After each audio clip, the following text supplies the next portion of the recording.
আমার মন চায় বাবা শাহজালালের মাজারকে বোলডোজার দিয়ে ভেঙে দিতে। আল্লাহর দরবারে জিয়ারত করলে কেউ খালি হাতে ফেরত যায় না। সারা পৃথিবীতে যত আউলিয়া কেরাম আছে মাজার শরীফের পাশে যদি কেউ দাঁড়িয়ে জিয়ারত করে বাবা শাহজালাল শাহপরান আমানত শাহর দরবারে গেলে কেউ খালি হাতে ফেরত যায় না। এটা আমাদের বিশ্বাস, এটা আমাদের আকীদা। এটার পক্ষে কোরআন আছে, এটার পক্ষে সুন্নাহ আছে, এটার পক্ষে টোটাল 1500 বছরে ইসলামিক স্কলার ওলামায়ে কেরাম যারা সবাই আছে, ঠিক কিনা বলেন? আমি একটু পরে সেই দলিলের দিকে যাচ্ছি। নামাজ ফরজ হয়েছিল 50 ওয়াক্ত, 50 সালাতান ফিল ইয়াউমি ওয়াল লাইলাতি, দিনে এবং রাতে 50 ওয়াক্ত নামাজ ফরজ হয়েছিল। রাহমাতুল্লিল আলামিন যখন আল্লাহর হাবিব যখন আল্লাহর কাছ থেকে নামাজ নিয়ে ষষ্ঠ আসমান অতিক্রম করলেন, কোন আসমান? ষষ্ঠ আসমান যখন অতিক্রম করছেন তখন হযরতে মূসা আলাইহিস সালামের সাথে দেখা হয়ে গেল। যাওয়ার সময় দেখলেন হযরতে মূসা আলাইহিস সালাম ষষ্ঠ আসমানে আছেন। আবার যখন আল্লাহ রাব্বুল আলামিনের দরবার থেকে আসলেন তখনও দেখলেন মূসা আলাইহিস সালাম ষষ্ঠ আসমানে আছেন। মূসা আলাইহিস সালাম কিন্তু অপেক্ষায় আছেন, স্থান ত্যাগ করছেন না। কিসের অপেক্ষায়? মূসা আলাইহিস সালাম অপেক্ষা করছেন, আমি তো তুর পাহাড়ের মধ্যে যখন উঠেছিলাম, তুর পাহাড়ের মধ্যে উঠে আমি তো আল্লাহ রাব্বুল আলামিনের দরবারে আল্লাহর প্রেমে পাগল হয়ে আল্লাহর দরবারে বারবার আরজ করছিলাম, রব্বি আরিনি রব্বি আরিনি রব্বি আরিনি, প্রভু গো আমাকে দেখা দাও, আমাকে দেখা দাও, আমাকে দেখা দাও। আমি তো তুর পাহাড়ে 40 দিন অপেক্ষা করে আল্লাহর দরবারে যখন দরখাস্ত করেছি, আল্লাহ তোমার সেই নূরানিয়ত আমাকে দেখা দাও, আমি তোমাকে দেখতে চাই। কিন্তু আমার আল্লাহ তো আমাকে একটাই জবাব দিয়ে দিলেন, মূসা লান তারানি লান তারানি লান তারানি। মূসা আমি আল্লাহকে দুনিয়াতে দেখা যায় না, হ্যাঁ হ্যাঁ শুধুমাত্র একজন দেখবে, তিনি হচ্ছেন আমার পয়গম্বর, আমার হাবিব, আখিরি জামানার নবী হাবিবে মুহাম্মদুর রাসূলুল্লাহ সাল্লাল্লাহু আলাইহি ওয়াসাল্লাম। একটু আওয়াজ করে বলুন আল্লাহু আকবার। হযরতে মূসা আলাইহিস সালাম তিনি তো জেনে গেলেন আমি তো পারলাম না, কিন্তু এখন তো আখিরি জামানার পয়গম্বর রাহমাতুল্লিল আলামিন তিনি তো আল্লাহর দরবারে গিয়েছেন। আমি মূসা আসতে আসতে ষষ্ঠ আসমানে এসেছি, এর উপরে তো আমি যাই নাই, কিন্তু রাহমাতুল্লিল আলামিন আখিরি জামানার পয়গম্বর ষষ্ঠ থেকে সপ্তম আসমানে গেলেন। ইব্রাহিম আলাইহিস সালামের সাথে সাক্ষাৎ হলো, বাইতুল মামুরে প্রবেশ করলেন, তারপরে মুস্তাওয়ায় গেলেন, সিদরাতুল মুনতাহা গেলেন, আরশ আজিমে গেলেন, তারপরে শুধু গেলেন উপরে গেলেন, উপরে গেলেন। কতটুকু গেলেন এটা রাহমাতুল্লিল আলামিন জানে, আর যিনি নিয়ে গিয়েছেন তিনিই জানে, আল্লাহ জানে, আল্লাহর হাবিব জানে, এছাড়া পৃথিবীর কেউ জানে না, ঠিক কিনা বলেন? রাহমাতুল্লিল আলামিন সফরে গেলেন, আল্লাহর দিদার লাভ করলেন। মূসা আলাইহিস সালামের সেই দিদারের পিপাসা কিন্তু রয়ে গেছে। কত বছর পরে? আল্লাহর হাবিব যখন মেরাজে গেলেন ওই সময় থেকে প্রায় 4000 বছর পূর্বে। কত হাজার বছর? ওই সময় থেকে প্রায় 4000 বছর পূর্বে হযরত মূসা আলাইহিস সালাম কিন্তু রওজা শরীফের মধ্যে শুয়ে গেলেন। রওজা শরীফে দাঁড়িয়ে দাঁড়িয়ে তখন থেকে 4000 বছর পর্যন্ত নামাজ পড়তে লাগলেন। সুবহানাল্লাহ। এই জন্য রাসূল করিম সাল্লাল্লাহু আলাইহি সাল্লাম যখন তিনি ইসরা করলেন, অর্থাৎ মসজিদে হারাম থেকে বাইতুল মুকাদ্দাসের দিকে যখন যাচ্ছেন, যখন আপনার ফিলিস্তিনের কাছাকাছি পৌঁছলেন, তখন রাহমাতুল্লিল আলামিন বললেন, যেই হাদিসটাকে ইমাম মুসলিম রাহমাতুল্লাহ আলাইহি ইসরা এবং মেরাজের আলোচনায় এবং বিভিন্ন জায়গায় এনেছেন। আল্লাহর হাবিব বললেন, বিশুদ্ধ হাদিস, ভালো করে মনে রাখেন, মারারতু লাইলাতান উসরিয়া বি ইনদাল কাসীবিল আহমারি ফাইদান রাআইতু আখি মূসা ইউসাল্লি ফি কবরিহি কাইমান আও কামা ক্বালা আলাইহিস সালাতু ওয়াস সালাম। রাহমাতুল্লিল আলামিন বললেন, আমার আল্লাহ যখন আমাকে বাইতুল মুকাদ্দাসের দিকে মসজিদে হারাম থেকে কাবা শরীফের চত্বর থেকে যখন বাইতুল মুকাদ্দাসে আমাকে নিয়ে আসলো, আমি পথিমধ্যে আমি দেখলাম লাল বালুর একটা পাহাড়। সেই পাহাড়ের কাছে আমি দেখলাম, সেই পাহাড়ের কাছে আমার ভাই মূসা আলাইহিস সালামের রওজা শরীফ আমি নবী দেখতে পেলাম। জমিনের উপর থেকে আমি দেখলাম, জমিনের নিচে আমার ভাই মূসা আলাইহিস সালামের রওজা শরীফ। আর শুধু এটাই না, জমিনের নিচে দেখলাম রওজা শরীফের মধ্যে দাঁড়িয়ে দাঁড়িয়ে আমার ভাই মূসা আল্লাহর দরবারে নামাজ পড়ছে। সুবহানাল্লাহ। কত বছর পরে দেখলেন? 4000 বছর পরে। আল্লাহু আকবার, আল্লাহু আকবার। 4000 বছর পরেও আমার নবী মূসা আলাইহিস সালামকে দেখলেন। মূসা আলাইহিস সালাম রওজা শরীফে দাঁড়িয়ে দাঁড়িয়ে নামাজ পড়ে। এই বাবা, আপনি বলেন, আমি যদি এখন মরে যাই আমি কি ফজর নামাজ দাঁড়িয়ে পড়তে পারবো? আমি কি ফজর নামাজ পড়তে পারবো? বলেন, আপনি যদি মারা যান আপনি কি ফজর নামাজ পড়তে পারবেন? আপনি ফজর নামাজ পড়তে পারবেন না। আপনি ফজর নামাজ তখনই পড়বেন যখন বলা হবে আপনি জিন্দা আছেন, আপনার রূহ আছে, ঠিক কিনা বলেন? দেখেন হযরত মূসা আলাইহিস সালাম 4000 বছর পর দেখা গেল তিনি রওজা আতহারের মধ্যে ওনার রওজা শরীফে নামাজ পড়ছেন। তার মানে তিনি জিন্দা, এই জন্য উনি ওনার রওজা শরীফের মধ্যে নামাজ পড়তেছিলেন, ঠিক কিনা বলেন? রাসূল করিম সাল্লাল্লাহু আলাইহি ওয়াসাল্লাম তিনি মূসা আলাইহিস সালাম এর রওজা শরীফ হয়ে তিনি বাইতুল মুকাদ্দাসে গেলেন। এখানে তিনি দেখলেন হযরত মূসা আলাইহিস সালাম রওজা শরীফের মধ্যে আছেন। আবার ষষ্ঠ আসমানে গেলেন, সেখানে দেখলেন মূসা আলাইহিস সালাম আছেন। আবার যখন ষষ্ঠ আসমানে আল্লাহর দিদার শেষ করে আসলেন, তখনও দেখলেন মূসা আলাইহিস সালাম আছেন। কিসের অপেক্ষায় কেন আছেন? 4000 বছর ধরে কোন পিপাসা নিয়ে আছেন? একটাই পিপাসা, আমি তো আল্লাহর দিদার চেয়েছিলাম, আমাকে তো দিদার দেয় নাই। কিন্তু তারপরও আল্লাহর নূরের যেই পাওয়ার, আল্লাহর নূরের যেই তাজাল্লি, আল্লাহর দিদারের যেই ভালোবাসার, আল্লাহর দিদারের যেই আল্লাহ সেই মজা লাজ্জাত, সেই লাজ্জাত আমি মূসা ত্যাগ করতে পারবো না। অন্তত আল্লাহকে না দেখি, কিন্তু যেই দুই চক্ষু আল্লাহকে দেখেছে, ওই দুই চক্ষু দর্শন করে করে আমি তো নূরে এলাহিকে ওই চক্ষুর মধ্যে দেখতে পারবো। এই জন্য হযরত মূসা আলাইহিস সালাম অপেক্ষা করলেন কখন রহমতুল্লিল আলামিন আল্লাহর দিদার নিয়ে আসবে, আর রহমতুল্লিল আলামিনের আপাদ মস্তকের মধ্যে নূরে এলাহির জালওয়া দেখা যাবে। রহমতুল্লিল আলামিন আল্লাহকে দেখার জন্য আয়না হয়ে যাবেন। রহমতুল্লিল আলামিন যখন দিদার করে আসবেন, তখন উনি আয়না হয়ে যাবেন। আর ওই আয়নার মধ্যে হযরত মূসা আলাইহিস সালাম যদিও প্রকাশ্য দেখে নাই, আয়নার মধ্যে আমার আল্লাহর নূরের জালওয়া দেখতে পারবেন। সুবহানাল্লাহ। এই জন্য রহমতুল্লিল আলামিনের অপেক্ষায় রইলেন মূসা আলাইহিস সালাম। মূসা আলাইহিস সালাম যখন আল্লাহর হাবিবের সাথে সাক্ষাৎ করলেন দ্বিতীয়বারের মতো, বললেন যে আপনার উম্মতের জন্য কি নিয়ে আসলেন? কৌশল করতেছে আল্লাহর হাবিবের সাথে যেন একটু দেখবেন। আপনার বন্ধুর সাথে যখন আপনার দেখা হয় অনেক দিন পরে, মোহাব্বতের মানুষ আমার আব্দুর রহিম ভাই, অনেক দিন পরে দেখা হয়েছে আমার সাথে। মোহাব্বতের মানুষের সাথে যখন দেখা হবে আপনার সাথে, আপনার কিন্তু মনে চাইবে এই কথা সেই কথা, বিভিন্ন কথা দিয়ে আরেকটু সময় কাটুক, আরেকটু সময় কাটুক। কারণ যাকে আমি ভালোবাসি তার কাছে একটু বেশি থাকতে চাই, ঠিক কিনা বলেন? রহমতুল্লিল আলামিন পাশে আমাদের খাদেম সাহেব হুজুর আছেন, মাশাআল্লাহ, অত্যন্ত মহব্বতের, অনেক মহব্বত করেন। আল্লাহ আমার ভাইদেরকে কবুল করেন, বলুন আমিন। রহমতুল্লিল আলামিন মূসা আলাইহিস সালাম কথা বলছেন, কি নিয়ে আসছেন উম্মতের জন্য? ভাই মূসা, উম্মতের জন্য 50 ওয়াক্ত নামাজ নিয়ে এসেছি। আল্লাহ, আপনি 50 ওয়াক্ত নামাজ নিয়ে আসলেন।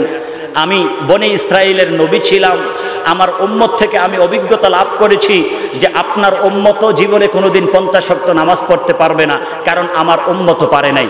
আল্লাহর হাবিব পাক সাল্লাল্লাহু আলাইহি বললেন, ভাই মূসা, তাহলে এখন কি করা যায়? রাসূল করিম সাল্লাল্লাহু মূসা আলাইহিস সালাম পরামর্শ দিলেন, ইরজি ইলা রাব্বিকা ফাকাফিফ লিউম্মাতিকা আস-সালাতা। আপনি আপনার আল্লাহর দরবারে আবার যান, সুবহানাল্লাহ, আবার উপরে যান, আবার মাওলার বাড়িতে চলে যান, আবার দিদার এলাহিতে চলে যান। মূসা আলাইহিস সালাম পরামর্শ দিলেন হিকমত করে, উম্মতকে দেখিয়ে আপনার উম্মতের লাভ, কিন্তু উম্মতেরও লাভ আছে, উম্মতের চেয়ে বেশি লাভ হচ্ছে হযরত মূসা আলাইহিস সালামের। আল্লাহু আকবার বলেন। কারণ কি? কারণ যতবার উপরে যাবে ততবার মূসা আলাইহিস সালামের কাছ দিয়ে যাবে, আর ততবার রাসূলে পাকের এই শরীর মোবারক, আয়না স্বরূপ রাসূলে পাকের এই শরীর মোবারকের দিকে তাকিয়ে তাকিয়ে, রহমতুল্লিল আলামিনের চোখ মোবারকের দিকে তাকিয়ে তাকিয়ে আল্লাহ রাব্বুল আলামিনের নূরের জালওয়া হযরত মূসা আলাইহিস সালাম বারবার দেখে ওনার পিপাসা তিনি মিটাতে থাকবেন। সুবহানাল্লাহ। এই জন্য আবার ফিরে গেলেন, আবার আসলেন, আবার গেলেন, আবার আসলেন, আবার গেলেন, আবার আসলেন। মোট কয়বার হলো? 9 বার। মোট কয়বার? 9 বার। 9 বার গেলেন, 9 বার আসলেন, 5 নং কত হয়? 45। এইভাবে আল্লাহর হাবিব বারবার আসলেন গেলেন। 50 ওয়াক্ত থেকে আমাদের জন্য কয় ওয়াক্ত নামাজ করা হলো? 5 ওয়াক্ত নামাজ করা হলো। এই ঘটনাকে কেন্দ্র করে আমাদের আল আজহার ইউনিভার্সিটি, যেখানে আপনাদের দোয়ায় আমরা পড়েছিলাম, আল আজহার ইউনিভার্সিটির ইসলামিক থিওলজিতে আকীদার কিতাব আমাদেরকে পড়ানো হয়েছে, জাওহারাতুত তাওহীদ।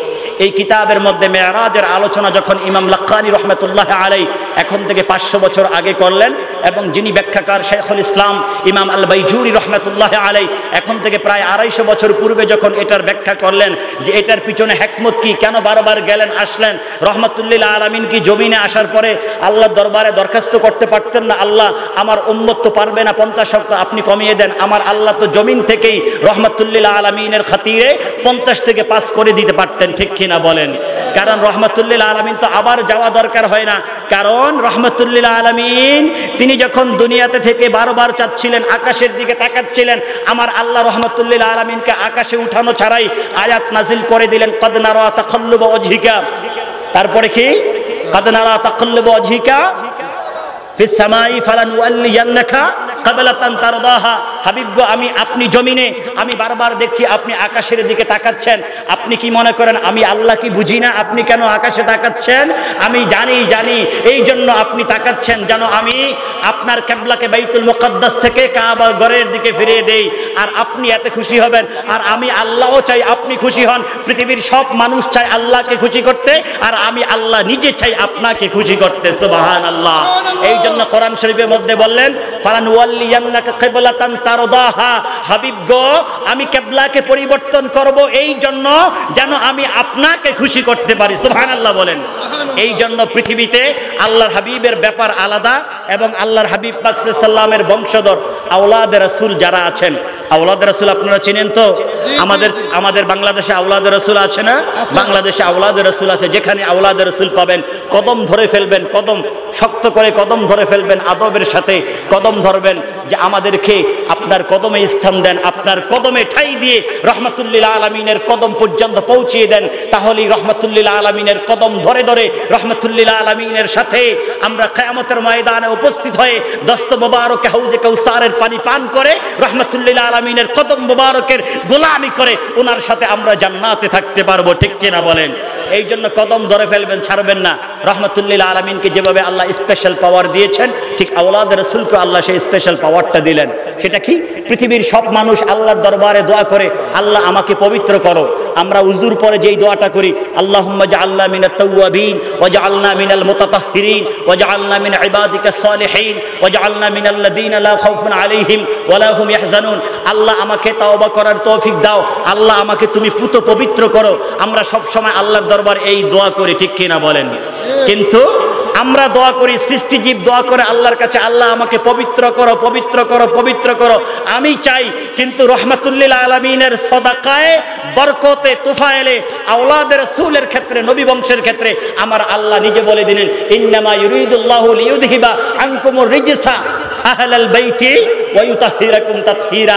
আহলে বাইতের ব্যাপার আলাদা, হাবিব গো আপনার পরিবারের ব্যাপার আলাদা। পৃথিবীর সবাই পবিত্র হওয়ার জন্য আমি আল্লাহর দরবারে দরখাস্ত করবে, আর আমি আল্লাহ নিজেই চাই আপনার বংশধরকে পুত পবিত্র করতে। সুবহানাল্লাহ, সুবহানাল্লাহ, সুবহানাল্লাহ। এই শান পজিশন আল্লাহ নবীকে দিয়েছেন, নবীর খাতিরে নবীর পরিবারকে দিয়েছেন। বন্ধুরা আমার, মুসল্লিয়ানে কেরাম, আশিকানে মুস্তাফা, আমি যেটা বলতেছিলাম, আমার আল্লাহ 50 ওয়াক্ত নামাজ দিলেন। 50 থেকে কত করলেন? 5 ওয়াক্ত নামাজ করলেন। আমরা এখন 5 ওয়াক্ত নামাজ পড়ি, কিন্তু আমরা অল্প পুঁজিতে আমাদের লাভ কিন্তু পুরাটাই পাই। আপনি 50,000 টাকা বা 50 আপনি বিনিয়োগ করলে আপনার যেই লাভ হতো, এখন 5 বিনিয়োগ করলে আপনি সেই লাভটাই পাবেন। সুবহানাল্লাহ বলেন। এই জন্য আমরা যদি কেউ 5 ওয়াক্ত নামাজ পড়ি, আমরা কয় ওয়াক্ত নামাজের সওয়াব পাবো? বলুন সবাই, কয় ওয়াক্ত নামাজের সওয়াব পাবো? 5 ওয়াক্ত নামাজ পড়লে আমরা 50 ওয়াক্ত নামাজের সওয়াব পাবো। আমার আল্লাহ যেহেতু বললেন ওমা ইউবাদদালুল কাউলু লাদাইয়া, আমার কাছে আমি একবার যেটা বলি এটার পরিবর্তন হয় না। আমি নামাজ কমিয়ে দিলাম আপনার খাতিরে, কিন্তু আপনার উম্মত যদি 5 ওয়াক্ত নামাজ ঠিক মতো পড়ে, 5 ওয়াক্ত নামাজের কারণে আমি আপনার উম্মতকে 50 ওয়াক্ত নামাজের সওয়াব দিব। আলহামদুলিল্লাহ বলেন। আমরা খুশি না বেজার বাবা? খুশি না বেজার? 2 নম্বর কারণ কেন আমরা এই মাহফিলে এসে খুশি হয়েছি। 3 নম্বর যেই কারণ, সেটা হচ্ছে আজকের এই মাহফিলটা যার শানে, খাজা গরিব নওয়াজের শানে। আলহামদুলিল্লাহ বলেন। পোস্টারের মধ্যে ব্যবহার করা হয়েছে খাজা গরিব নওয়াজ, তিনি হচ্ছেন আতায়ে রাসূল। আল্লাহু আকবার। তিনি কে? আতায়ে রাসূল। আল্লাহ আল্লাহ। আতায়ে রাসূল আপনি বুঝেননি ভাই। আতায়ে রাসূল বুঝতে হলে আমার ভাইয়ের মতো বাগদাদ শরীফ পড়াশোনা করতে যাইতে হবে। কিন্তু খাজা গরিব নওয়াজ সুলতানুল হিন্দ, তিনি যখন ইন্তেকাল করলেন, ওনার যখন বিশাল শরীফ হলো, আল্লাহর মিলনে যখন তিনি চলে গেলেন, ওনার কপালের মধ্যে লেখা উঠলো হাজা হাবিবুল্লাহ। এটা কোন স্বাভাবিক ব্যক্তি না, স্বাভাবিক দরজার কেউ না, বরং তিনি আল্লাহর হাবিব, মাতাফি হুব্বিল্লাহ, আল্লাহর প্রেমে, আল্লাহর ভালোবাসায়, আল্লাহর মিলনে তিনি চলে গেলেন। সুবহানাল্লাহ। এই লেখা কপালের মধ্যে উঠলো আরবিতে, আর সবাই এই লেখা দেখে বুঝলেন। এবং ওই সময় প্রায় 1 লক্ষ অমুসলিম এটা দেখে দেখে ওনার জীবদ্দশায় নয়, ওনার ইন্তেকালের পরে মুসলমান হয়ে গেলেন। সুবহানাল্লাহ। কি বাবা, খাজা গরিবে নওয়াজ শুধু জীবদ্দশায় তোমাকে ঈমান দান করতে পারে না, বরং তিনি দুনিয়া থেকে যাওয়ার পরেও তোমাকে অমুসলিম থেকে মুসলমান বানিয়েছেন। ঠিক কিনা বলেন? এই জন্য খাজার দরবারে গেলে কিছু পাওয়া যায় কি যায় না? বলুন, খাজার দরবারে কিছু পাওয়া যায় কি যায় না? সাবধান, এটা বলবেন না কখনো খাজার দরবারে গাজা ছাড়া কিছু পাওয়া যায় না। আমি যে এটা বারবার বলছি জানি না আমার জিহ্বা কখন আমার জিহ্বার মধ্যে আল্লাহর আযাব চলে আসে। এই ধরনের কথা আমরাও বলতে পারবো না, কারণ এগুলো এমন জঘন্য কথা, যেই কথাগুলো যারাই উচ্চারণ করবে আল্লাহ রাব্বুল আলামিন তাদের বিরুদ্ধে যুদ্ধ ঘোষণা করে দিবেন। প্রমাণ বুখারী শরীফ, হাদিস খুলে দেখেন, উলামায়ে কেরাম সাক্ষী। বুখারী শরীফের মধ্যে হাদিসে কুদসি, হাদিসে কুদসি হচ্ছে হাদিস দুই ধরনের। এক ধরনের হাদিস হচ্ছে যেটা সরাসরি আমার নবী পাক বলেছেন, এটার শব্দ নবী পাকের, এটার অর্থ নবী পাকের। আর আরেক ধরনের হাদিস হচ্ছে এটার অর্থ হচ্ছে আল্লাহর পক্ষ থেকে, এটার শব্দ হচ্ছে নবী পাকের পক্ষ থেকে। এটাকে বলা হয় হাদিসে কুদসি। হাদিসে কুদসির মধ্যে আমার নবী পাকের যে লেসানে, নবী পাকের জবানে মুবারকের মধ্য দিয়ে আমার আল্লাহ ঘোষণা করছেন, মান আদালি ওয়ালিয়ান ফাকাদ আযানতুহু বিল হারবি। যে ব্যক্তি আমার ওলির সাথে দুশমনি করে, আমি আল্লাহ নিজেই তার বিরুদ্ধে যুদ্ধ ঘোষণা করে দিলাম। চিন্তা করছেন কত বড় বিষয়? কে আপনার বিরুদ্ধে যুদ্ধ করবে? আমেরিকার মতো পরাশক্তি না, রাশিয়ার মতো পরাশক্তি না, চীন জাপানের মতো পরাশক্তি না, বরং তামাম কুল কায়নাত যার কুদরতি হস্ত মুবারকে, যার কুদরতে তিনি আপনার বিরুদ্ধে যুদ্ধ ঘোষণা করবেন। কখন? যখন আপনি তার কোনো অলির ব্যাপারে বিদ্বেষ পোষণ করবেন, তার অলির ব্যাপারে দুশমনি করবেন। এখন বলেন, মাদ্দাকা রহমাতুল্লাহ আলাইহির ব্যাপারে আবার বলবেন এই কেমন, তার কোনো পাওয়ার নাই, কিছু নাই, মানুষ জিয়ারত করতে আসে, এই আবার কেমন, আমরা তো ওনার থেকে কোনো কিছু পাই না, তাকে আমরা ওলি হিসাবে মানি না, এইরকম কিছু কি আর বলবেন? বাবা শাহজালালের দরবারে মানুষ কেন যায়? সেখানে কিছু পাওয়া যায় না। শাহ আমানত খান জাহান আলীর দরবারে কেন যায়? সেখানে তো কিছু পাওয়া যায় না। শ্রীকুট দরবার শরীফের আউলিয়া কেরামদের কাছে মানুষ কেন যায়? সেখানে তো কিছু পাওয়া যায় না। আবেদ শাহ আল মাদানী হুজুর রহমতুল্লাহ আলাইহির কদমের কাছে মানুষ কেন যায়? সেখানেও তো কিছু পাওয়া যায় না। তারপরে ফরজিকান্দি দরবার শরীফের ইমামুত তরিকতের দরবারে মানুষ কেন যায়? সেখানে তো কিছু পাওয়া যায় না। না না বাবা, সেখানে সব কিছু পাওয়া যায়, কিন্তু তুমি কপাল পোড়া, তুমি দেখো না, তুমি অন্ধ, এই জন্য তুমি পাও না। ঠিক কিনা বলেন? ইমাম আবুল হাসান শাজলি রহমতুল্লাহ আলাইহি, আপনারা শুনেছেন শাহজুলিয়া তরিকা। কি তরিকা? শাহজুলিয়া তরিকা। ভালো করে মনে রাখবেন, তরিকা যেমন আমরা কাদেরিয়া তরিকা বললে সবাই চিনি, কাদেরিয়া তরিকা, খাজা গরিবে নওয়াজের সিস্তিয়া তরিকা, তারপরে মুজাদ্দিদ আল হুসাইনি রহমতুল্লাহ আলাইহির মুজাদ্দিদিয়া তরিকা, বাহুউদ্দিন নকশবন্দি রহমতুল্লাহ আলাইহির নকশবন্দিয়া তরিকা, এইভাবে ইমাম সৈয়দ ইব্রাহিম দুসুকি রহমতুল্লাহ আলাইহির দুসুকিয়া তরিকা, ইমাম আহমদ খালওয়াতি রহমতুল্লাহ আলাইহির খালওয়াতিয়া তরিকা, তারপরে এইভাবে সৈয়দ আহমদ কবির রেফাই রহমতুল্লাহ আলাইহির রেফাইয়া তরিকা। এইভাবে সারা পৃথিবীর মধ্যে অনেকগুলো তরিকতের দরবার আছে, তার মধ্যে একটা হচ্ছে শাজুলিয়া তরিকা। ওই তরিকার পীর ও মুর্শিদ ছিলেন, ইমাম ছিলেন ইমাম আবুল হাসান আর শাহজুলি রহমতুল্লাহ আলাইহি, যিনি এখন থেকে প্রায় 900 বছর পূর্বে মিশরের একেবারে ব্রোডার গেছে, সুদানের পাশাপাশি মাজার শরীফে রওজা আতহারে যিনি শুয়ে গেছেন। ওনার মুরিদান যখন ওনাকে জিজ্ঞেস করলেন যে হুজুর, আপনি তো রওজায়ে আতহার জিয়ারতে যাচ্ছেন, আপনি আমাদের জন্য কিছু নিয়ে আসলেন। হুজুর সান্ত্বনা দিলেন, বাবা আমি খালিয়াতে আসবো না, আমি তোমাদের জন্য সব কিছু নিয়ে আসবো। ইমাম আবুল হাসান শাজলি রহমতুল্লাহ আলাইহি তিনি যখন জিয়ারত শেষ করলেন, রওজায়ে আতহারের জিয়ারত শেষ করার পরে আল্লাহর হাবিবের কদম মুবারকে আরজ করলেন, ইয়া রাসূলুল্লাহ, আমি যখন আমার বাড়িতে ফিরবো, মিশরে ফিরবো, সুদানে যখন আমি ফিরবো, আসওয়ানে যখন যাব, আমার ভক্তবৃন্দ তো বলবে রহমতুল্লিল আলামিনের দরবার থেকে তো কেউ খালিয়াতে ফেরত যায় না, রহমতুল্লিল আলামিনের দরবার থেকে তো কেউ রিক্ত হস্তে ফিরে না। আপনি আমাদের জন্য রহমতুল্লিল আলামিনের দরবার থেকে কি নিয়ে আসলেন? আল্লাহর হাবিবের দরবারে যখন তিনি এই নিবেদন করলেন, রওজায়ে আতহার থেকে আওয়াজ চলে আসলো, হে আবুল হাসান শাজুলি, তুমি কিসের চিন্তা করছো? ফাইন সুইলতা বিমা রাজাতা ফাকুর রাজানা বিকুল্লি খাইরিন। আল্লাহু আকবার বলেন। ইমাম আবুল হাসান শাজলি রহমতুল্লাহ আলাইহি যখন আল্লাহর হাবিবের দরবারে আরজ করলেন, ইয়া রাসূলুল্লাহ, আমি কি নিয়ে যাব? আল্লাহর হাবিব বিশুদ্ধ আরবিতে বিলিসানিন আরাবিয়্যিন মুবিন, অত্যন্ত ফাসাহাতের সাথে রওজা আতহার থেকে তিনি বললেন, আবুল হাসান শাজলি, তুমি কি চিন্তা করো? নবীর দরবারে কেউ খালিয়াতে ফিরে না, নবীর বাহ্যিক হায়াতও ফিরে নাই, নবী আল্লাহর মিলনে চলে যাওয়ার পরও ফিরে না।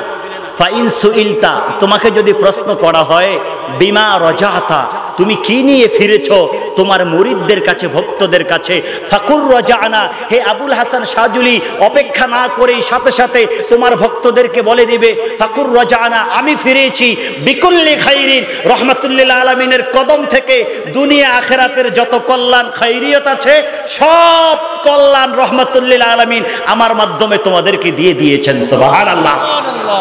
তাহলে দেখেন রহমাতুল্লিল আলামিনের কদম মোবারক থেকে ফায়েজ ও বরকত আপনার কাছে কে নিয়ে আসবেন? বলুন, কে নিয়ে আসবেন?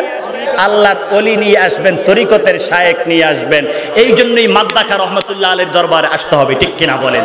কারণ আমার যে এখানে আমার লাইট যে আছে, আপনাদের লাইট আছে না এখানে, আমার আপনার যে লাইট আছে এই লাইটের পাওয়ার কিন্তু একেবারে দুর্বল। এখন জোনাকি পোকা দেখা যায় না, আমরা ছোট্টবেলায় দেখতাম অমাবস্যার সময় জোনাকি পোকা, আপনারা এখন দেখেন কিনা জানি না, জোনাকি পোকা আমি দেখি না এখন আর। দেখবেন অন্ধকারের মধ্যে একেবারে মিটমিট মিটমিট করে জোনাকি পোকা জ্বলে। ওই জোনাকি পোকার সামান্যতম যে আলো, এই আলোতে কিন্তু অমাবস্যার মধ্যে অনেক বড় কিছু আমাদের কাছে মনে হয়। তো আমাদের যে লাইট আছে এটা তো জোনাকি পোকার মতো। বলেন আপনি কি এই লাইট দ্বারা সেই 6000 মাইল দূর থেকে রওজায়ে আকদাস থেকে, সেই রওজায়ে আকদাস থেকে যে ফায়েজা বারাকা নূরে নবুয়ত যে বিতরণ করা হচ্ছে, আপনার চুম্বকের পাওয়ার কি এত বেশি আছে যে আপনি সেখান থেকে গ্রহণ করতে পারবেন? বলুন আমার নাই, কারণ আমার এটা অত্যন্ত দুর্বল। আপনারা হয়তোবা মাদ্দাখা রহমাতুল্লাহ আলাইহির দরবারে আছেন, হয়তোবা আপনাদের আছে, কিন্তু আমার নাই। কাদের আছে? যাদের এই জায়গায়, যাদের পাওয়ার এই জায়গায়, যাদের নূরানিয়তের পাওয়ার চন্দ্র সূর্য এর আলো চেয়েও অনেক অনেক গুণে বেশি, তারা ধ্যান খেল করা মাত্র রওজায়ে আতহার থেকে সকল ফয়েজকে গ্রহণ করে ভক্ত মুরিদানের মাঝে দিন রাত 24 ঘন্টা তারা বিতরণ করতে থাকেন। ঠিক কিনা বলেন? ইমাম আবুল হাসান শাযলিকে আল্লাহর হাবিব বলে দিলেন ফাকুর রজানা বিকুল্লি খাইরিন, যে আবুল হাসান শাযলি তুমি বলো যে রজানা বিকুল্লি খাইরিন, আল্লাহর হাবিবের দরবার থেকে এমনি আসি নাই, যত কল্যাণ আছে আল্লাহর হাবিব তিনি যেহেতু বুখারী শরীফের মধ্যে বললেন ইন্নামা আনা কাসিমুন আল্লাহু ইউতি, আল্লাহ হচ্ছেন দাতা আর আমি নবী হচ্ছি বন্টনকারী। সুবহানাল্লাহ। আল্লাহ দেয় আমি বন্টন করি, আল্লাহ দেয় আমি বন্টন করি। ইয়া রাসূলুল্লাহ, আল্লাহ দেয় আপনি তো বন্টন করেন, আমি কতটুকু পাবো? আমার বাগদাদি ভাই কতটুকু পাবে? আব্দুর রহিম ভাই কতটুকু পাবে? আপনারা কতটুকু পাবেন? এটা তো জানা নাই। এই জন্য এই হাদিসের ব্যাখ্যা যখন এখন থেকে 450 বছর পূর্বে আল্লামা মোল্লা আলী কারি আল হানাফি রহমতুল্লাহ আলাইহি যখন এই হাদিসের ব্যাখ্যা করলেন মিরকাতুল মাফাতিহের মধ্যে, তিনি এটা স্পষ্টভাবে সকলের সামনে বলে দিলেন আল্লাহর হাবিবের পক্ষ থেকে বন্টন পাবে, সবাই পাবে, সবাই পাবে, সবাই পাবে। কিন্তু সেই বন্টনটা কিভাবে পাবে? আল্লাহর হাবিবের সাথে তাদের মহাব্বত অনুযায়ী। যার সাথে মহাব্বত বেশি সে বেশি পাবে, যার সাথে মহাব্বত কম সে কিন্তু ততটুকু পাবে না। প্রত্যেকেই তার মহাব্বত অনুযায়ী, মহাব্বতের লেভেল অনুযায়ী আল্লাহর হাবিব থেকে বন্টন পাবে। আলহামদুলিল্লাহ। এখন আপনারা বলেন আল্লাহর হাবিবের সাথে মহাব্বতের কানেকশন বেশি করা দরকার আছে কি নাই? বেশি করতে পারলে বেশি পাবেন, কম করলে কম পাবেন। আল্লাহর হাবিব বন্টন করছেন, আর সেই বন্টন আসছে আউলিয়া কেরাম, হক্কানি ওলামায়ে কেরামের মধ্য দিয়ে। যেমন আপনারা দুনিয়ার মধ্যে সিস্টেম দেখবেন, দুনিয়ার মধ্যে কি হয়? পার্লামেন্ট থেকে, আমাদের দেশে যেমন জুন মাসে বছরে যখন বাজেট পেশ হয়, পার্লামেন্ট থেকে বাজেট পেশ হয়, 1 বছরের বাজেট সেখানে উপস্থাপন করা হয়। এই বাজেটগুলো আপনারা কিভাবে পান? এমপিদের মাধ্যমে, মন্ত্রীদের মাধ্যমে। তো আপনি কি মন্ত্রীর কাছে যান, এমপির কাছে যান? আপনি তো যেতেও পারেন না, তাহলে কিভাবে পান?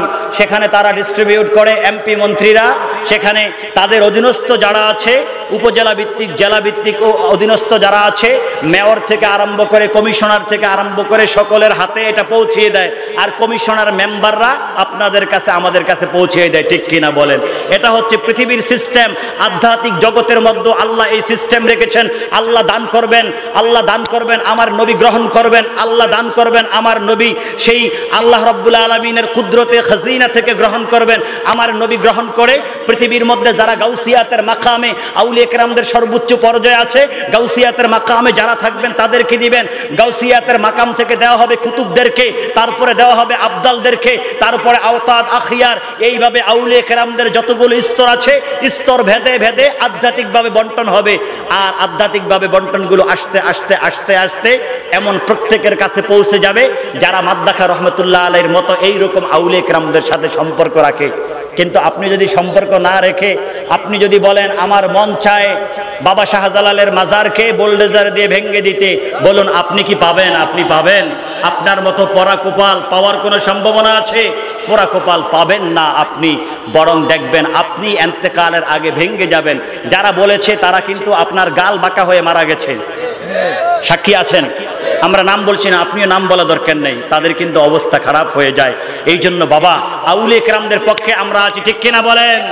মানা আদালি ওয়ালিয়ান ফাকাদ আযানতু বিল হারবি, আমার ওলির সাথে যে শত্রুতা করলো আমি আল্লাহ যুদ্ধ ঘোষণা করলাম। আল্লাহ আমরা তোমার অলিকে ভালোবাসি, সুতরাং আল্লাহ তুমি আমাদেরকে তোমার বন্ধু করে নাও, আমিন। প্রশ্ন যে মাজার শরীফ জিয়ারতের ফায়দা উপকারিতা কি? বন্ধুরা আমার, মাজার শরীফের কথাগুলোই কিন্তু এতক্ষণ বলছিলাম, প্রশ্ন যেহেতু আসছে আবার বলছি। প্রথম বলি মাজার কি? আমরা যে মাজার শব্দ ব্যবহার করি, মাজার কি জিনিস, মাজার ব্যবহার করা যাবে কিনা?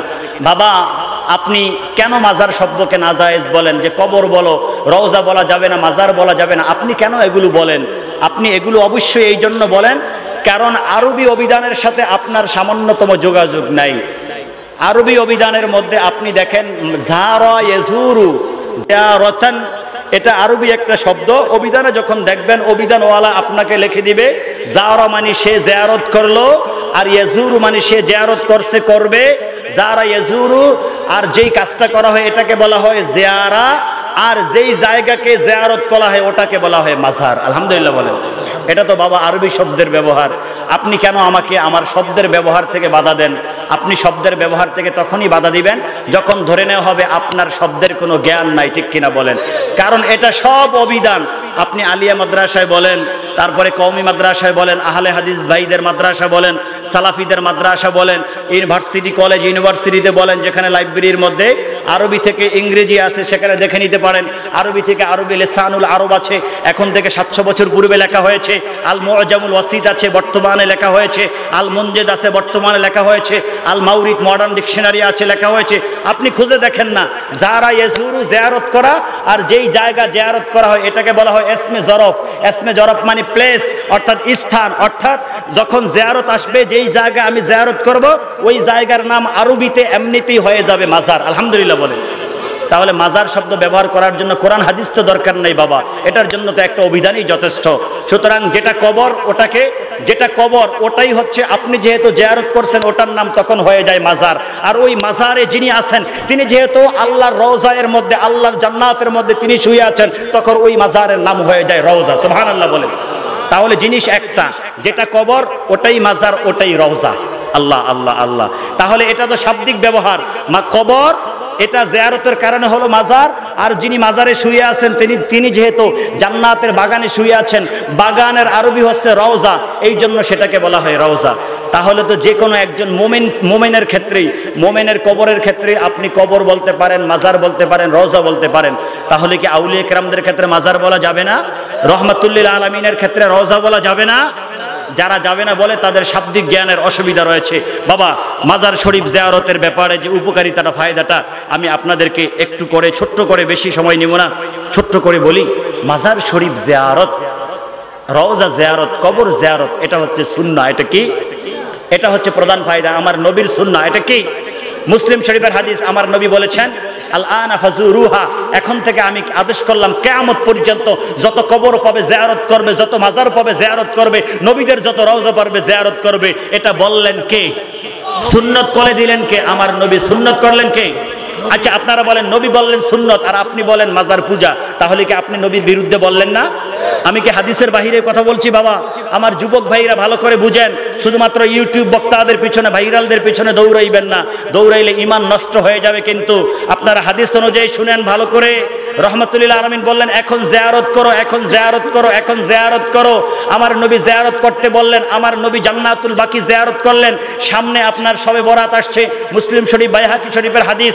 আপনার শবে বরাতে আমাদের দেশে আমরা কি করি? আমরা নামাজ রোজা করে, নামাজ পড়ে আমরা মাইয়্যিতদের কবরের জিয়ারতে আমরা চলে যাই না? রাতের বেলায় আমরা মাইয়্যিতদের কবর জিয়ারতে চলে যাই। কেন চলে যাই? আমরা যখন কবর জিয়ারতে চলে যাই তখন একদল ভাই বলে কবর জিয়ারত শবে বরাতে জায়েজ নাই। আমি বলি ভাই জায়েজ নাই, কারণ তুমি জানো না। তুমি মুসলিম শরীফ খুলে দেখো, শবে বরাতকে নির্দিষ্ট করে আমার নবী রওজাত, আমার নবী জান্নাতুল বাকি সাহাবায়ে কেরামদের মাজার শরীফ জিয়ারত করতে গিয়েছেন। আলহামদুলিল্লাহ।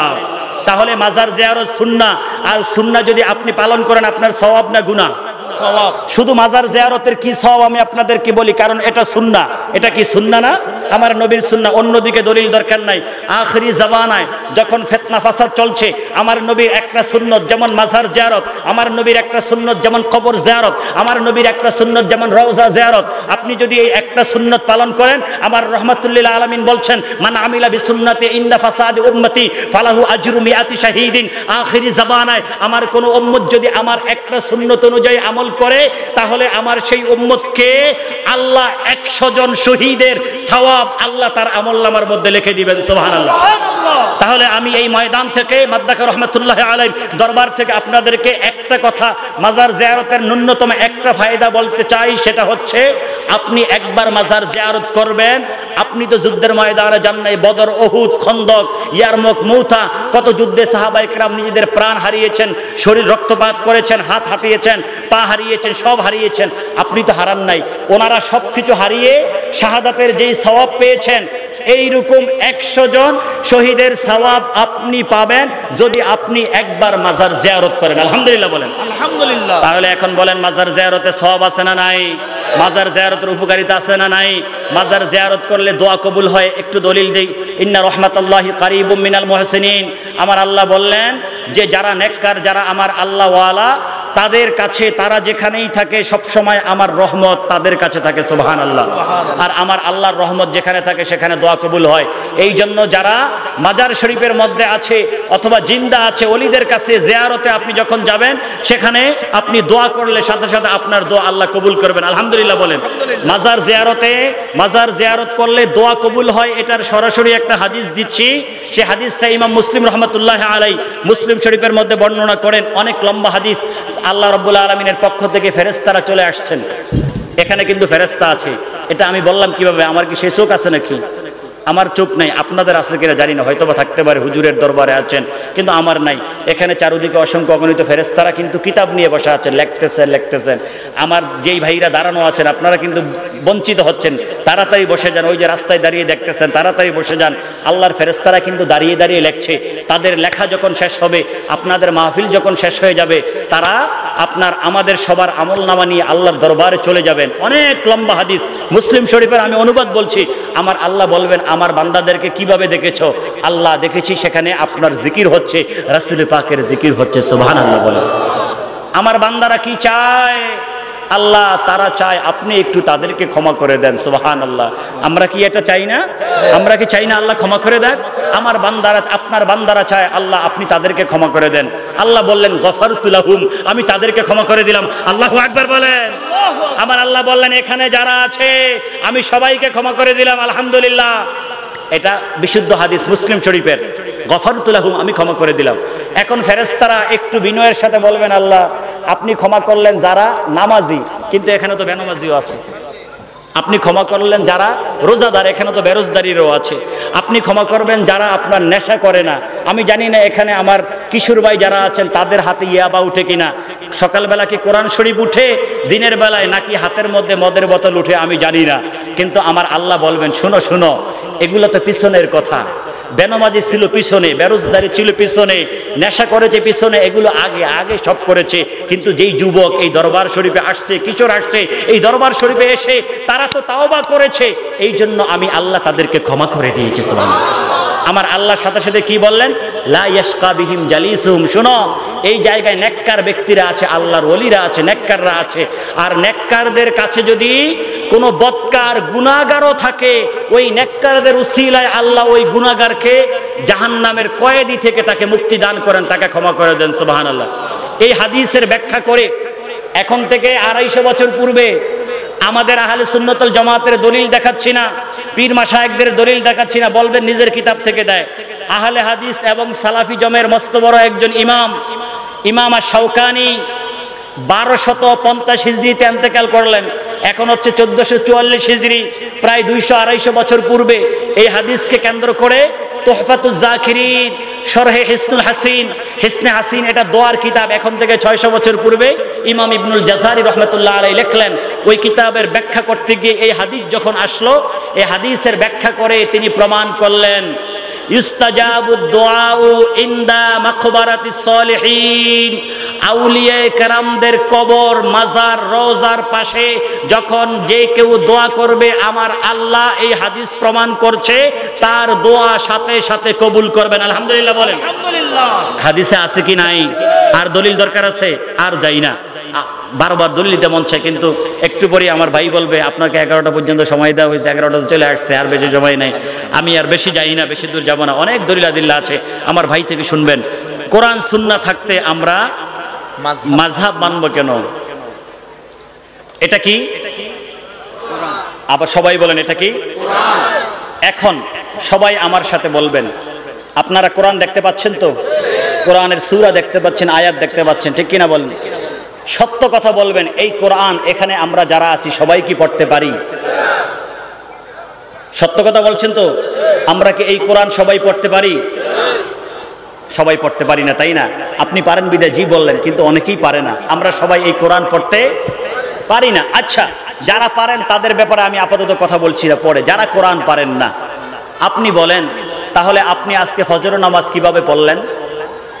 কোরআনের মধ্যে আল্লাহ বললেন নামাজ পড়ো, হাদিসের মধ্যে আমার নবী শিখিয়ে দিলেন কিভাবে নামাজ পড়ো।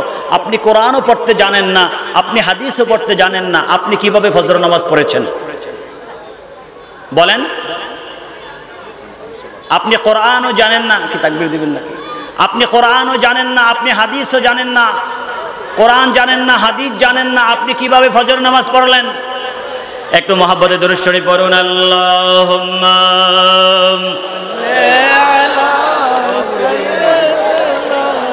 মাওলানা মুহাম্মাদ আলা।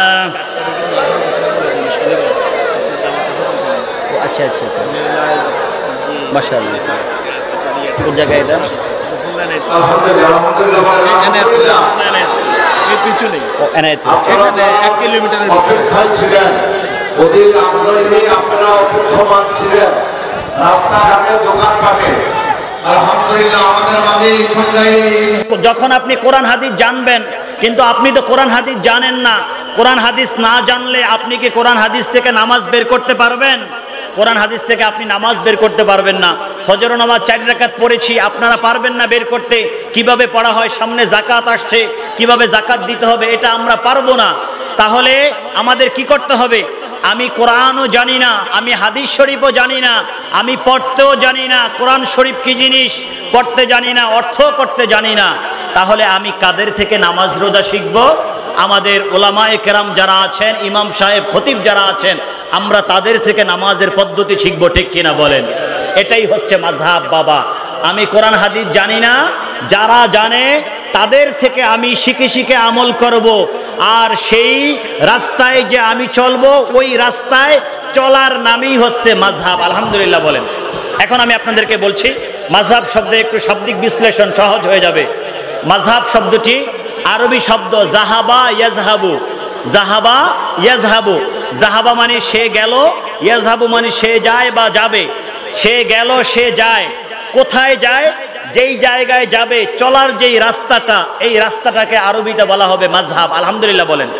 তাহলে মাযহাব তো এটা একটা শাব্দিক অর্থ, আপনি শাব্দিক অর্থ বুঝলে তো আপনি মাযহাব বুঝবেন। অর্থাৎ কোরআন হাদিসকে সামনে রেখে আমি যেই পথেই চলবো, ওই পথের নামই হচ্ছে মাযহাব। আলহামদুলিল্লাহ বলেন। তাহলে যারা মাযহাব বিরোধিতা করে মাযহাব বিরোধিতা করে, যারা বলে মাযহাব যারা মানে তারা কোরআন হাদিস মানে না, তাদের কথা ঠিক না, ঠিক কিনা বলেন? আমরা মাযহাব মানি, মাযহাব হচ্ছে কোরআন হাদিসকে ফলো করে চলার রাস্তার নাম, আর আমরা সেটাই করি। এই জন্য আমরা আমাদের মাযহাবের ইমামে আজম আবু হানিফাকে অনুসরণ করি, ঠিক কিনা বলেন? আর তোমরা যারা মাযহাব না মানো, তোমরা তোমাদের এই জমানার শায়েখকে অনুসরণ করো। আমি বলবো বাবা, এখন থেকে 1300 বছর আগে ইমামে আজম আবু হানিফা চলে গেলেন, যার ব্যাপারে নবী পাক হাদিসের মধ্যে সুসংবাদ দিলেন, যিনি বিখ্যাত তাবিঈ ছিলেন, 8 জন সাহাবীকে যিনি দেখেছেন, যিনি আমার আল্লাহর সাথে স্বপ্নযোগে 100 বার দিদার করেছেন, যার অসংখ্য অগণিত কারামত রয়েছে, ওনাকে আমরা মানি। আর ওনার বিপরীতে তোমরা বর্তমানে একজন শায়েখকে দেখাচ্ছ যে তার একটা পশমেরও যোগ্য না। তোমরা তো মূলত একটা ঠকের পাল্লায় আছো, কারণ আমরাও ইমামকে মানি, তোমরাও কোরআন হাদিস পড়তে জানো না, এই জন্য একজনকে মানো। তো তোমরাও তো মানো, আমাদের মানার নাম মাযহাব। তোমরা মাযহাবকে অস্বীকার করতে গিয়ে তোমরা একজন ইমামকে মেনে তোমরা ঠকের মধ্যে পড়ছো। মূলত তোমাদেরকে এই ফতুয়া দিয়ে ঠকাচ্ছে, ঠিক কিনা বলো বাবা? এই জন্য বাবা মাযহাব মানবেন, মাযহাব ছাড়া গতি নাই। রেজাল্ট আরম্ভ হয়ে গেছে সোশ্যাল মিডিয়াতে, আপনারা দেখবেন ইতিমধ্যে ভাইরাল হয়ে গেছে যে এক ব্যক্তি মাযহাবী ছিল, মাযহাব ত্যাগ করে এক দলে গেল, আপনার লামাযহাবী হয়ে গেল। কিছুদিনের মধ্যে লামাযহাবিয়ত ত্যাগ করে এখন খ্রিস্টান হয়ে গেছে, অমুসলিম হয়ে গেছে, নাউজুবিল্লাহ বলেন। এই জন্য আমাদের উলামায়ে কেরাম পূর্ববর্তী যুগে কিতাব লিখে গেছেন, আল্লাহ মাযহাবিয়াতু কান্তরাতুন লা দিনিয়াতুন। লা মাযহাবিয়াত অন্য কিছু না, লা মাযহাবিয়াত মানে তুমি মাযহাব ছাড়বা, এটার মানে হচ্ছে আস্তে আস্তে তুমি বেদিন হয়ে যাবা, দিন ছেড়ে অন্যদিকে চলে যাবা। কারণ যখন তুমি মাযহাব ছেড়ে দিবা, তখন তুমি তোমার খেয়াল খুশি মতো যা ইচ্ছা তাই করবা, তখন আর তোমার কাছে কোনো রুল থাকবে না, কারণ তুমি তো কোরআন হাদিস জানো না। এই জন্য শয়তান মুহূর্তের মধ্যে তোমাকে ইসলাম থেকে মুরতাদ বানিয়ে কাফের বানিয়ে দিবে, নাউজুবিল্লাহ বলেন। এই জন্য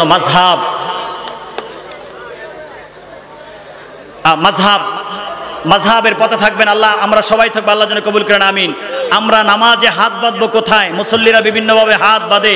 আমি গত কিছুদিন আগে এখানে কাছে একটা মাহফিল হয়েছিল, আমি বলে গিয়েছিলাম বাবা আপনারা ওলামায়ে কেরাম এই কিতাবটা কিনবেন, ফিকুস সুনান ওয়াল আসার। এই কিতাবটা মুফতি আমিনুল ইসলাম রেখেছেন, আমাদের দেশের অনেক বড় একজন মুহাদ্দিস।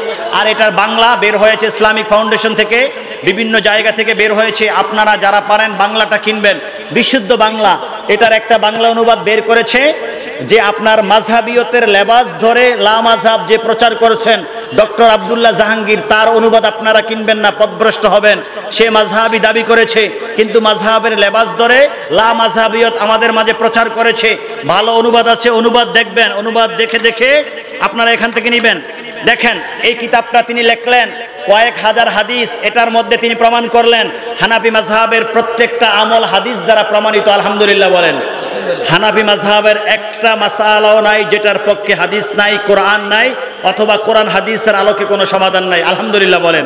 আমরা জিতে গেছি, আমাদের পক্ষে দলিল আছে। তো দেখেন ইমাম সাহেব এবং আপনার মুক্তাদি বা যারাই আছে কোথায় হাত বাঁধবে, নামাজের সময় হাত বাঁধার পদ্ধতি কোথায়?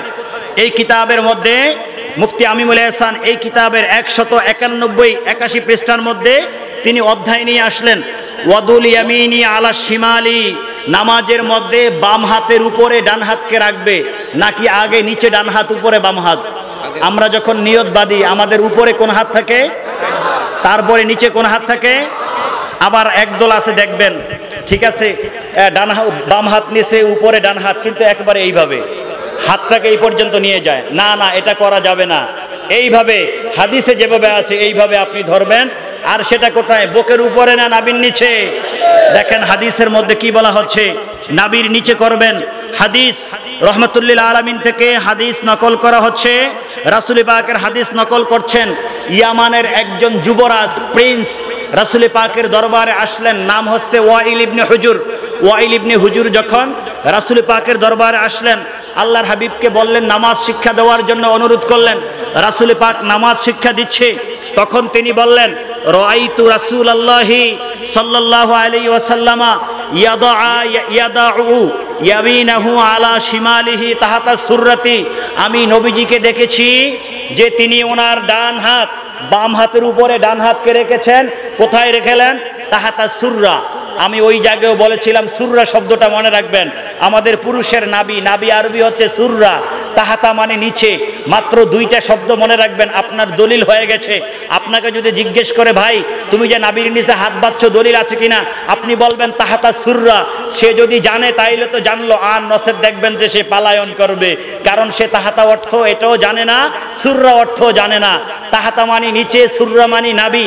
নাবি সাহাবী বললেন নবীজিকে দেখেছি নামাজের মধ্যে নাবির নিচে হাত বাঁধতে।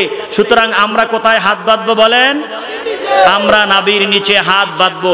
এই হাদিসখানাকে ইমাম ইবনু আবি শায়বা রহমাতুল্লাহ আলাই, বুখারী শরীফের আগে কিতাব, লিখিত কিতাব বুখারীর আগে লেখা হয়েছে। ইমাম ইবনু আবি শায়বা রহমাতুল্লাহ আলাই এই হাদিসখানাকে বিশুদ্ধ সনদে, আবার কেউ বলবেন এটা তোমরা বানিয়ে বলছো, না না না, তুমি পারলে আমার কাছে এসে বসো, বাগদাদি ভাই এখানে তোমার কাছে আসে, ওনাদের কাছে এসে বসো। এটা জাল হাদিস না, এটা বানোয়াটে হাদিস না, এটা বিশুদ্ধ হাদিস। যদিও তোমরা সহিহ হাদিসের স্লোগান দাও, কিন্তু মূলত সহিহ হাদিসের স্লোগানের নামে নবী পাকের লক্ষ লক্ষ হাদিস তোমরা অস্বীকার করো, ঠিক কিনা বলেন? কিন্তু আমরা সহিহ হাদিসও মানি, নবী পাকের যে হাদিসগুলো সাহাবায়ে কেরাম বর্ণনাকারীদের মাধ্যমে প্রমাণিত, এইরকম সব হাদিস মানি। হাদিস শুধু বুখারী শরীফেই না, বরং লক্ষ লক্ষ কিতাবের মধ্যে হাদিস আছে, যেইখানে হাদিস প্রমাণিত আমরা সেখানেই মানি, আমরা সব মানি, ঠিক কিনা বলেন? কিন্তু আহলে কোরআন বর্তমানে এক দল বের হয়েছে, যারা বলে আমরা কোরআন মানি, হাদিস মানি না। আমার তো মনে হয় তোমরাও হাদিস অস্বীকার করতে করতে করতে করতে একদিন বলে ফেলবে আমরাও কোরআন মানি, হাদিস মানি না, ঠিক কিনা বলেন? আহলে কোরআনদের দল কিন্তু বের হয়ে গেছে।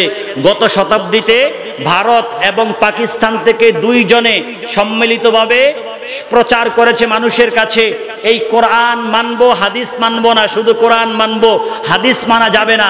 কিন্তু আমি বলবো ভাই, তুমি হচ্ছ এই জামানার জন্য সবচেয়ে বড় ফিতনা।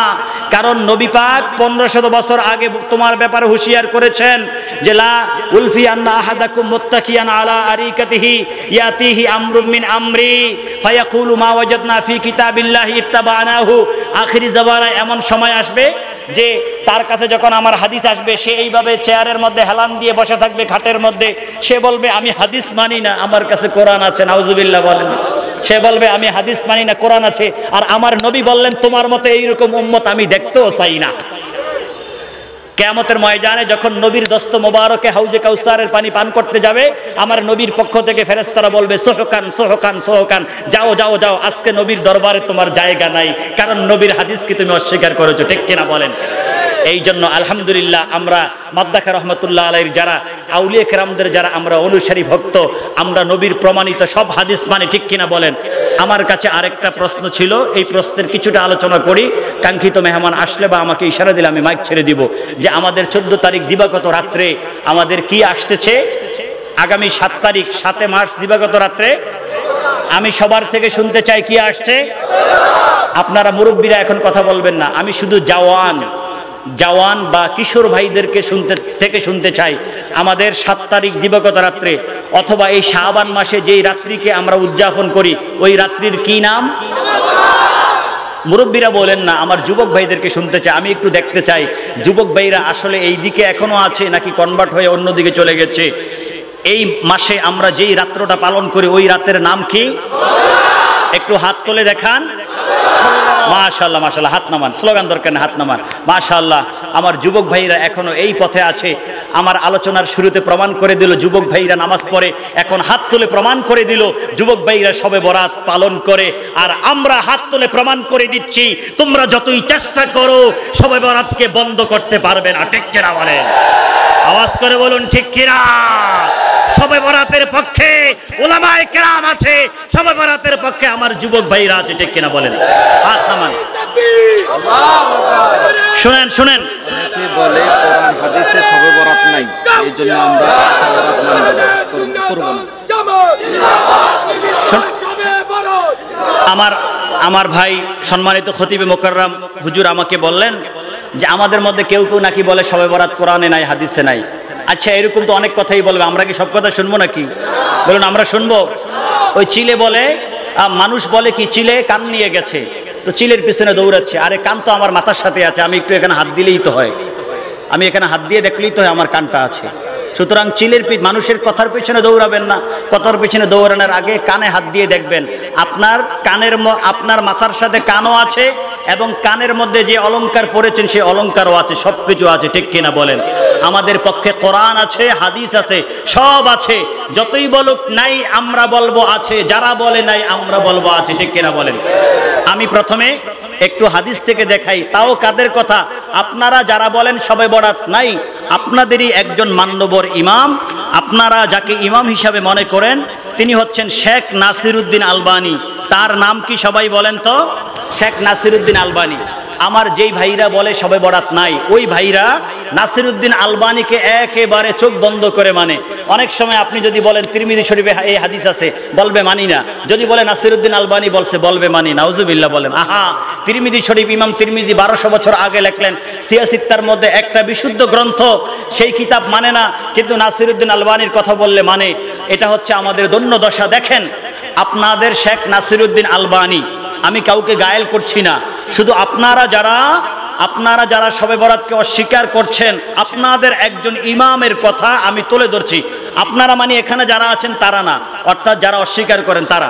শেখ নাসিরউদ্দিন আলবানী তার গবেষণায় রাসূল পাকের যে হাদিসগুলোকে সে বিশুদ্ধ পেয়েছে, সেই হাদিসগুলোকে জমা করে সে একটা কিতাব লিখেছে।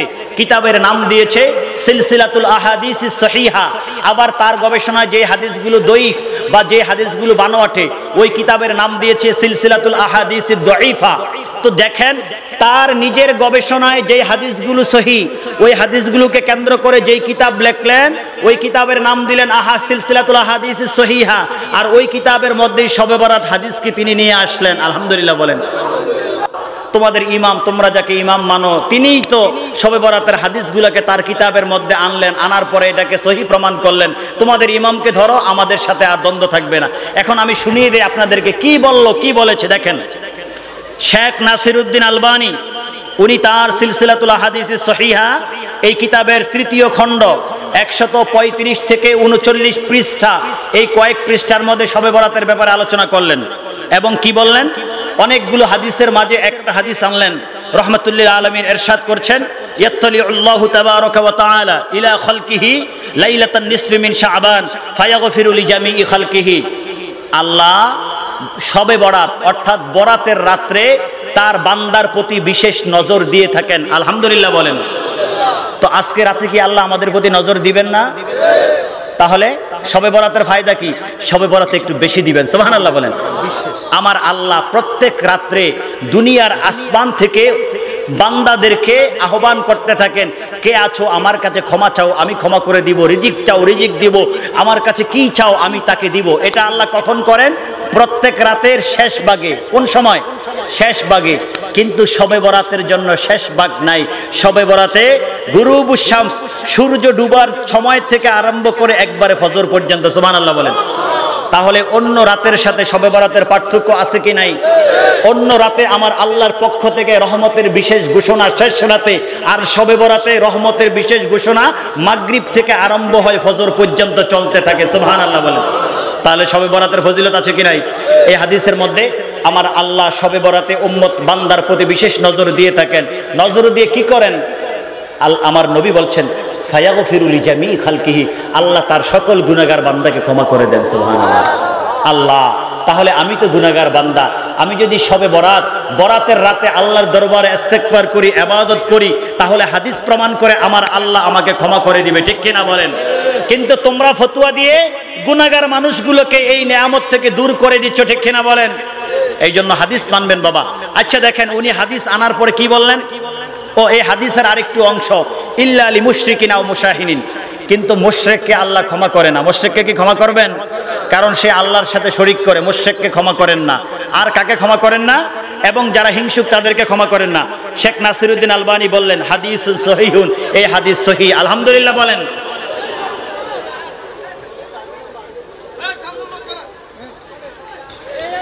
শেখ নাসিরউদ্দিন আলবানী বলে ফেললেন এই হাদিস হচ্ছে সহিহ। তারপরে শেখ নাসিরউদ্দিন আলবানী কি বললেন দেখেন। আলোচনা চালাবো না? উনি আসা পর্যন্ত এসে গেছেন। তাহলে একটু তাকবীর দেন, তাকবীর দেন।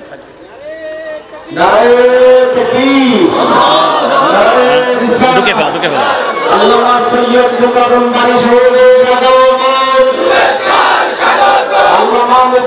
সৈয়দ মুকাররম বাড়ি সাহেবের আগমন, আল্লামা মুফতি সৈয়দ মুকাররম বাড়ি সাহেবের আগমন। নারায়ে তাকবীর, নারায়ে তাকবীর, নারায়ে রিসালাত।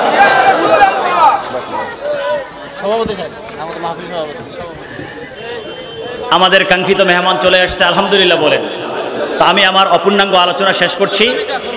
শেখ নাসিরউদ্দিন আলবানী তিনি এই হাদিসকে বিশুদ্ধ প্রমাণ করলেন এবং বললেন হাদিসুন সহিহুন, এটা হচ্ছে নিঃসন্দেহে বিশুদ্ধ হাদিস, আলহামদুলিল্লাহ বলেন। তারপরে তিনি বললেন দেখেন, রুবিয়া আন জামাআতিন মিনাস সাহাবাতি মিন তুরুকিন মুখতালিফাতিন ইয়াশুদ্দু বা'দুহা বা'দান ওয়া হুম মুআজ ইবনে জাবালিন ওয়া আবু সা'লাবাত আল খাশানি ওয়া আব্দুল্লাহ ইবনে আমরিন ওয়া আবি মুসা আল আশআরি ওয়া আবি হুরায়রাতা ওয়া আবি বকর as-সিদ্দিক ওয়া আউফ ইবনে মালিক ওয়া আয়েশা। শেখ নাসিরউদ্দিন আলবানী বরাতের হাদিসকে বললেন শবে বরাতের পক্ষে সহিহ হাদিস আছে। তারপরে তিনি বললেন শুধু নাই, শবে বরাতের ব্যাপারে আমার নবীর 8 জন সাহাবী থেকে হাদিস আছে, আলহামদুলিল্লাহ বলেন। কতজন থেকে হাদিস আছে? আর আমার উস্তাদ, যার কাছে মালয়েশিয়া ইন্টারন্যাশনাল ইসলামিক ইউনিভার্সিটিতে হাদিস পড়েছি, আমার উস্তাদ শেখ আবুল খায়ের ফায়জাবাদী আবুল লাইস হাফিজাহুল্লাহ, তিনি শবে বরাতের কিতাব লিখলেন। শবে বরাতের কিতাব লিখতে কিতাবের মধ্যে উল্লেখ করলেন নবী পাকের 20 জন সাহাবী থেকে শবে বরাতের হাদিস আছে, আলহামদুলিল্লাহ বলেন। কতজন সাহাবী থেকে? 20 জন সাহাবী থেকে শবে বরাতের হাদিস আছে।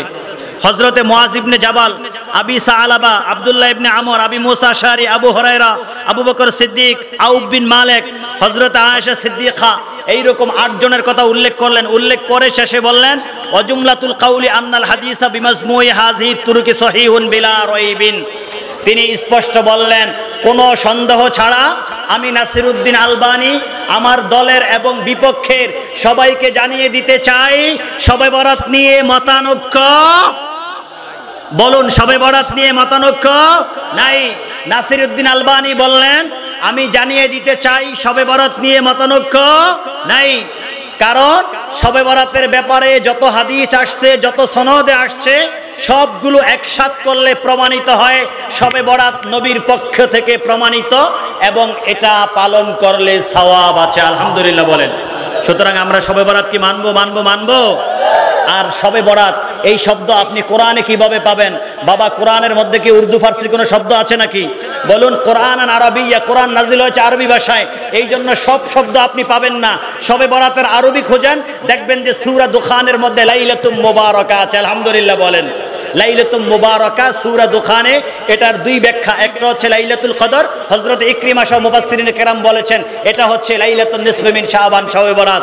সুতরাং শবে বরাত কোরআনেও আছে, হাদিসেও আছে। পালন করবেন, করব, মাজার জিয়ারত করবেন, ওই রাতে কবর জিয়ারত করবেন, মিলাদ শরীফ পড়বেন, তাবাররুক করবেন, মাহফিল করবেন, যা ইচ্ছা তা করবেন, শুধুমাত্র আতশবাজি করবেন না, তারপরে নারী পুরুষে একসাথে মিলবেন না, গান বাজনা করবেন না, এগুলি আপনার বর্জন করব। রাজি আছেন তো? আল্লাহ আমাদেরকে তৌফিক